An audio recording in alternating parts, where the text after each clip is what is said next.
Health problem അതുപോലെ ഉണ്ട്. അതുകൊണ്ടാണ് പിന്നെ അത് വണ്ണം കുറയ്ക്കണം, തടി കുറയ്ക്കണം എന്നൊരു മൈൻഡ് സെറ്റ് വന്നത്.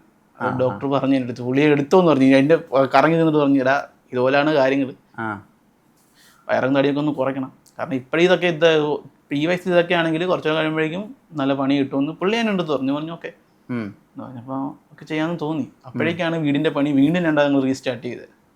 അപ്പോൾ ഒരു ഗ്യാപ്പ് കിട്ടിയില്ല തുടങ്ങാൻ വേണ്ടി. ഇപ്പം വീട് കഴിഞ്ഞിട്ട് ഇപ്പോൾ ഒരാഴ്ച ആയിട്ടുള്ളൂ. അപ്പം അതിനുശേഷമാണ് വീഡിയോ ഒക്കെ ഇടാൻ തുടങ്ങിയത്. അങ്ങനെ എന്തൊക്കെ ജോലികൾ ചെയ്തിട്ടുണ്ട്? എന്തൊക്കെ ജോലി എന്ന് വെച്ചാൽ അച്ഛൻ്റെ കൂടെ ടൈൽസിന് പണിക്ക് പോയിട്ടുണ്ട്, പിന്നെ മൈക്രോ ഫിനാൻസ് വർക്ക് ചെയ്തിട്ടുണ്ട്, ഷൈമാസിൽ വർക്ക് ചെയ്തിട്ടുണ്ട്, ഇപ്പോൾ പമ്പിൽ വർക്ക് ചെയ്യുന്നു, കൂട്ടുകാരൻ്റെ കൂടെ AC വർക്കിന് പോയിട്ടുണ്ട്. അങ്ങനെ ഓരോ വർക്കിന് പോയിട്ടുണ്ട്. ജോലി ചെയ്ത് വെറുതെ വീട്ടിൽ ഇരുന്നിട്ടുണ്ട്. അങ്ങനെ ഇപ്പൊ പമ്പിലുള്ള ആളുകളൊക്കെ തിരിച്ചറിയാറുണ്ടോ? മറ്റേ വീഡിയോ നേടണല്ലേ? ഉണ്ട്. അവരൊക്കെ വരും, കാറിലേക്ക് വരുമ്പോൾ ഒരു നോക്കും, ഇതല്ലേ ചേട്ടനല്ലേ തോന്നി, അതെ ആണെന്നൊക്കെ പറയും. ചിലപ്പോൾ ഫോട്ടോ എടുത്തിട്ട് പോകും, ചിലപ്പോൾ ഒക്കെ നല്ല വീഡിയോസ്, ഇത് നേരത്തെ നല്ല വീഡിയോസ് ആണ്, ഇതുപോലെ കണ്ടിന്യൂ ചെയ്യുക എന്നൊക്കെ പറഞ്ഞവരൊക്കെ പറഞ്ഞിട്ട് ഒരു ഹാപ്പിനെസ്.